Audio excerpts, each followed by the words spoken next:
Olá, Jecói, que o Senhor Jesus te abençoe e te guarde. Nós estamos dando início hoje a uma nova campanha nesse tempo que nós estamos aí no combate direto ao coronavírus.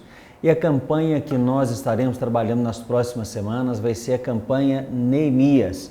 E para isso nós vamos estudar partes de cada capítulo durante essas próximas semanas. Então se prepare aí porque nós temos muita coisa interessante para a gente tratar a respeito do livro de Neemias. Quero, antes de entrar na lição de hoje, só fazer uma pequena introdução para você entender quem é Neemias e por que é que ele é tão importante para a nossa história, para a história de Israel de uma maneira específica. Você sabe que o povo de Israel foi derrotado de forma definitiva, o Reino do Sul, pela nação da Babilônia. A Babilônia, liderada por Nabucodonosor, destrói e conquista Israel, conquista o Reino do Sul. Depois disso, depois de 70 anos, tem uma primeira leva de israelitas que voltam para a nação com Zorobabel, liberados por Ciro. Depois nós temos a volta com Esdras e agora a terceira leva que está voltando com Neemias.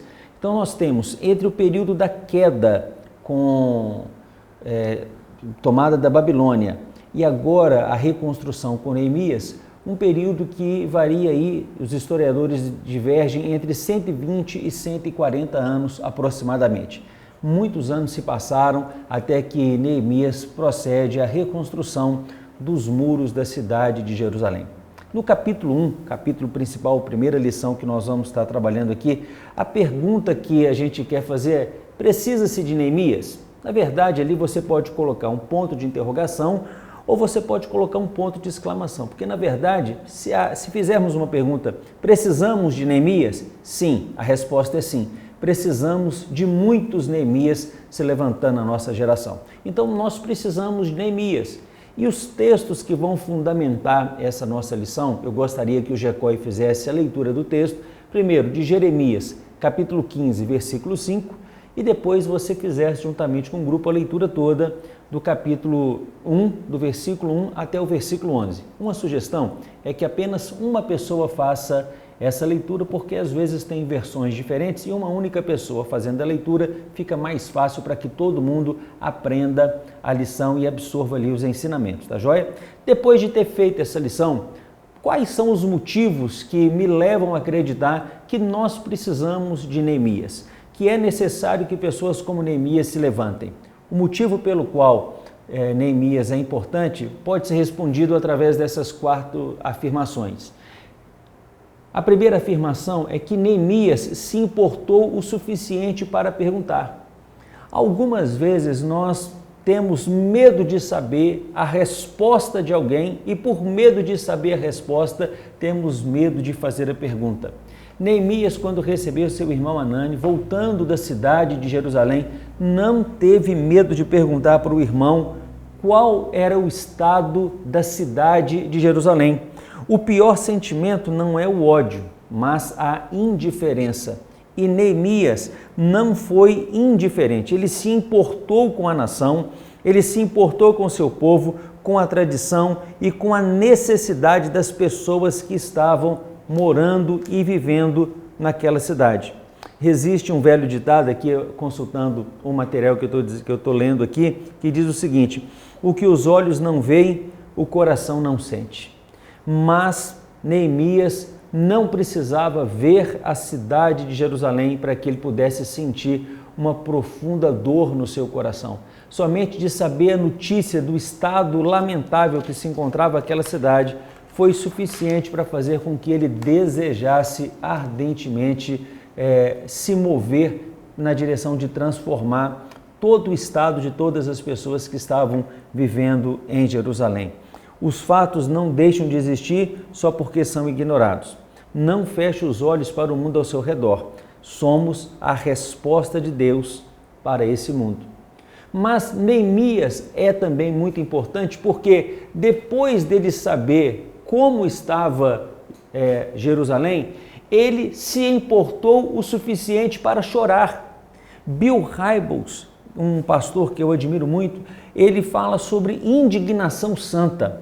aquele momento em que você recebe uma notícia e essa notícia ela cai no seu coração de uma forma tão bombástica que você fala: eu não posso mais viver com essa informação, eu preciso fazer alguma coisa para transformar essa história. Quando Neemias ouve a resposta a respeito de como está Jerusalém, ele começa a chorar copiosamente. Ele começa a se lamentar, a dor na sua alma é tão grande que as lágrimas não podem ser contidas. A pergunta que você e o seu Jacó precisam fazer é: quais são as notícias que têm feito você chorar? Vivemos em uma época que temos assim um acesso, uma enxurrada de informações. Quais são as informações que têm feito você chorar? Mais do que isso, você já parou para pensar que algumas vezes recebemos tantas notícias que hoje você chora por uma coisa, amanhã você chora por outra, depois você chora por outra, daqui a 3 dias você nem se lembra o motivo pelo qual você estava chorando hoje. Neemias não permitiu que aquela dor que tomou conta da sua alma se apagasse. Ele chorou e nós precisamos que você e precisamos que o seu Jacó esteja repleto de pessoas que estejam dispostas a pagar um preço no choro. Mas perguntar e chorar é importante, mas não é suficiente. Além de perguntar e de chorar, Neemias também se importou o suficiente para orar. E quando eu estou falando aqui de oração, meus irmãos, eu não estou falando de uma oração qualquer. Sabe quanto tempo Neemias gastou orando por essa situação? 120 dias, 4 meses, 4 meses orando, 4 meses orando ininterruptamente, com lágrimas nos seus olhos, fazendo oração de confissão de pecado, pedindo perdão a Deus pelos pecados que ele cometeu, pelo pecado que os pais cometeram, pelos pecados que a nação cometeu. Ele começou a ler as Escrituras, se apaixonar por aquilo e começou a orar pela nação, de forma que ele começou a renovar dentro dele um espírito nacionalista que o levou a desejar reconstruir os muros daquela cidade. Às vezes, queremos fazer as coisas somente com a força do nosso braço, mas ele não estava querendo fazer na força do braço dele. Ele sabia que os obstáculos eram grandes, mas ele sabia que esses obstáculos seriam vividos e vencidos se Jesus, se Deus entrasse nessa história. Qual é o tempo que você tem reservado para orar pelas coisas que têm feito você chorar? Essa é uma pergunta importante. Nesse tempo agora do coronavírus, quanto tempo você tem orado para que Deus mande a cura definitiva, para que o Brasil e o mundo se vejam livres dessa praga e se vejam livres de outras pragas? Eu queria que você pensasse profundamente e que você pensasse com seriedade nesse assunto. Mas além de perguntar, além de chorar e além de orar, Neemias também se importou o suficiente para trabalhar. Versículo 11 dá um destaque especial para essa afirmação. Ele não ficou apenas parado orando.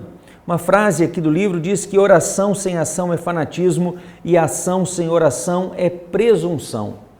Quando nós oramos, nós vamos conseguir fazer com que a vontade de Deus seja feita no céu, mas que ela seja feita aqui na terra também. Quando Neemias se importou para orar, enquanto orava, ele recebeu de Deus a direção sobre tudo aquilo que ele precisava fazer. E enquanto orava, ele começou a arquitetar um plano sobre qual deveria ser o procedimento.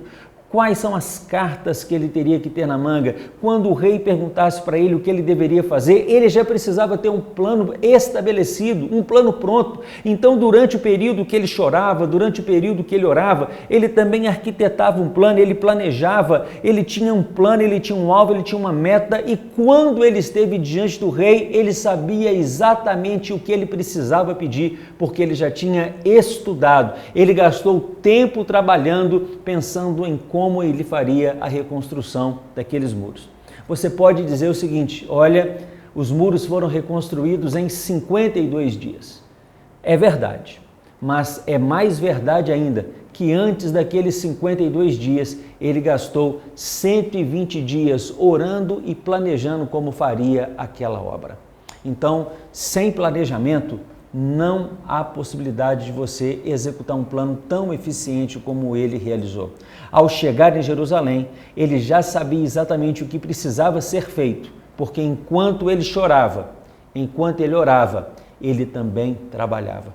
Que Deus possa dar para você os planos corretos, o passo a passo, para que você possa realizar aquilo que tem feito você chorar, para que você possa colocar em prática o sonho que ele tem confiado a você e o sonho que ele tem confiado a esse Jacó. Faça-se algumas perguntas. Existe aqui nos textos, na lição que você está recebendo aí agora nas suas mãos, que o líder do seu Jacó está entregando para você, algumas perguntas que devem ser debatidas entre vocês. Façam-se essas perguntas, encontrem as melhores respostas. Respostas para o seu Jacó, mas também respostas para a oitava jovem, para a oitava igreja, para o Brasil e para o mundo. Jesus te abençoe.